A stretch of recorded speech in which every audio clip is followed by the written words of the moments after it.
Okie donkey, number one here, what happens? Well, you simplify and you get this, which certainly goes to 0. How do I know that? Well, the denominator here does not have a ceiling. Oh, so it cannot, it goes to infinity. Okay, so this denominator goes to infinity, so the fraction goes to 0. 2, I need to do some work simplifying here. I get 6 dot 6 to the minus 2n dot 2 to the 5n dot 2 to the negative 1. Okay, so I'm going to put my factors that involve an n together and the rest together.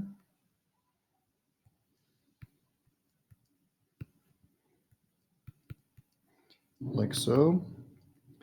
So this is 6 divided by 2, which is 3. And here I got a fraction 2 to the 5n over 6 to the 2n. I'll use an exponent rule to bring that n out as an exponent on the whole thing. So what do I get? 2 to the 5 is 32. 6 to the 2 is 36 to the n.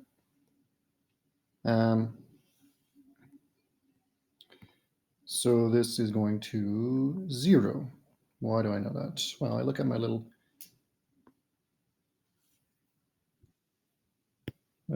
chart over here, which you should, highlight in your notes. So which scenario am I in of the 4? This one. R is between minus 1 and 1. Okay, so 32 over 6 is less than 1, bigger than 0. So my limit there is 0. Okay, one more thing about the chart. I forgot to mention, okay, here an is equal to 1, so the limit is certainly 1. Just want to emphasize that. And we'll move on. Let's get the example 2. Oh boy. Okay, pause and copy, please. Pause and copy all this. What am I saying here? Constant multiple, that's obscure. Okay, what I'm saying is that if you have limit of, say, 6 times, let's say e to the negative n. What I'm saying is that 6 can move out.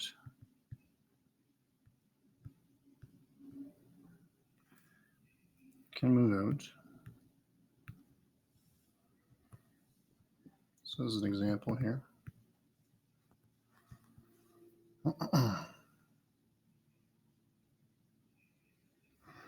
Now the catch here is that this limit here must exist. It must be a real number before you can play this game. Okay, in this case, the limit is 0, so it's okay, but that is a important detail. Okay, so constant multiple, that's what that means. You can factor out constant multiples as long as the remaining limit converges. Next one is, if you have two sequences that converge, so say e to the minus n plus 1 over n.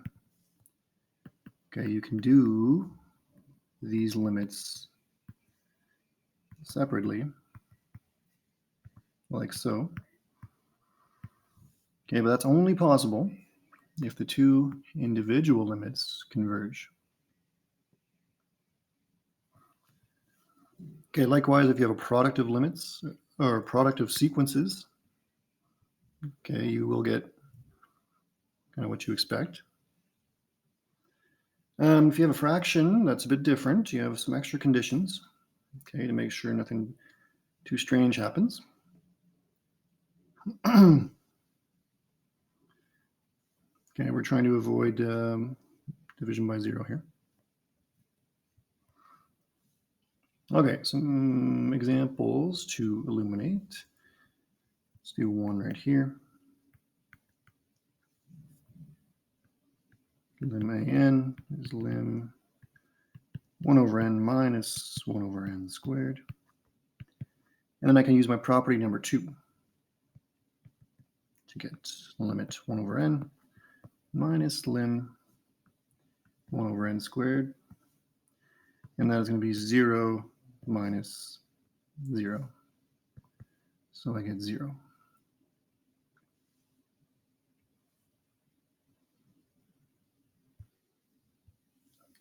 Okay, so because these two limits equal real numbers, well, 0 in both cases, I can do this step here. And this is property number 2 that I used.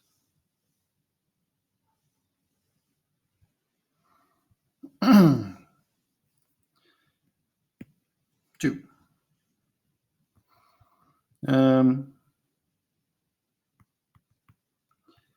Limit in this case is limit. Well, I can break this up, can't I?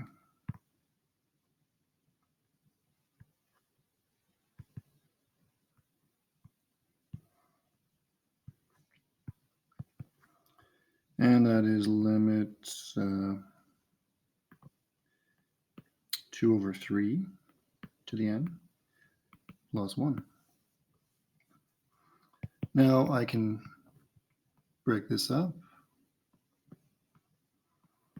because this limit equals a real number, and this limit also equals a real number. Okay, there's no infinities here, or does not exist type things. Here I have 0 plus 1.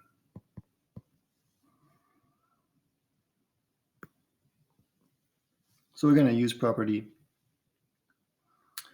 2. Notice that when I resolved this one, I did not use property 4. What I used instead was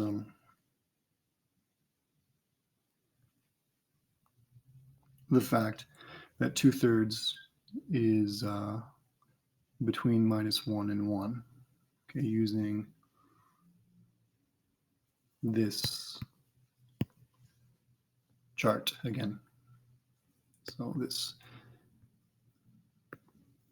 scenario.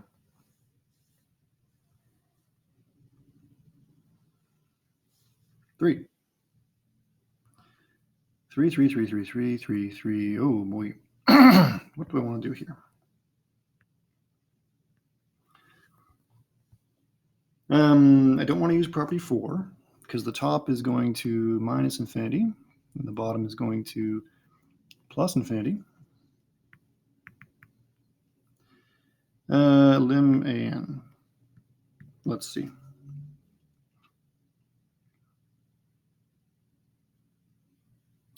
How should we go about this? Well,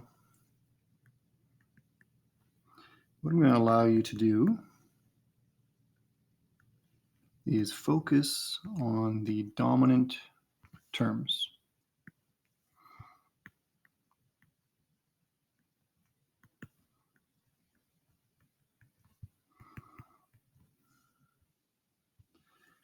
If I look at the numerator, imagine n is like 1,000,000.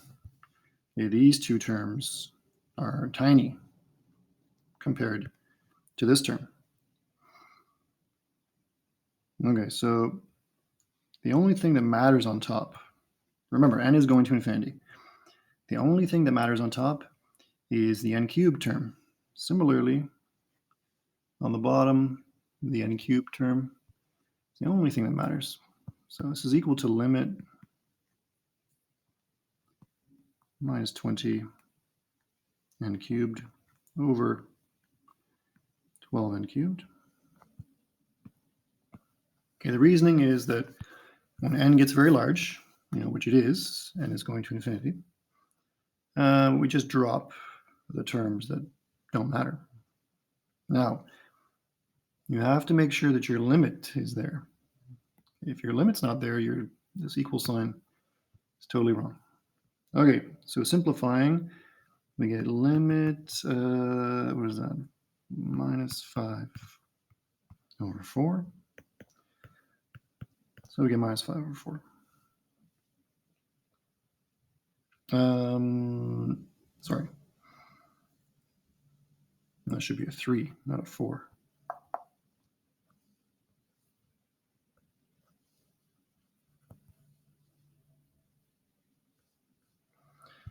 Okay, pause, copy, try. Pause, copy, try. Pause, copy, try. Pause, copy, try. Pause, copy, try. Okay. 1. Lim an is lim 1 over n plus 1 here. And you can use your property to break this up. And you get 0 plus 1, giving you just 1. There's another way, another notation for this, which I think I've used before. You can just say an. You can just avoid the limits, avoid writing limits altogether if you want, but you have to be careful. Now, you say put an arrow here, indicating that you're taking the limit, 0 plus 1, which is 1. So you can do it this way, which you may find quicker. However, do not put an equal sign here. Okay, I'll write that. Don't put an equal sign, because that will be false. That is false. The arrow indicates that a limit is being taken as n goes to infinity. Okay, the equal sign is just plain wrong, and I will mark it so.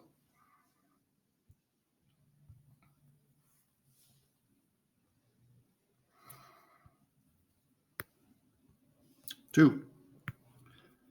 Let's see. An is equal to, simplifying,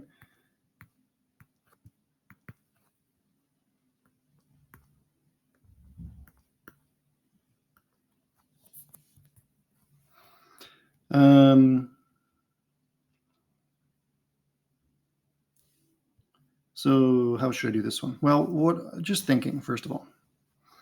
The limit here is 0. Okay, from our chart above, r is between, r here is between minus 1 and 1. But here, r is bigger than 1. 4/3 is bigger than 1. Okay, so this is going to 0. This is going to infinity. So how should we say that? The best thing to do is just to write divergent. This is going to plus infinity. Since 4/3 is bigger than 1. That's probably the neatest solution.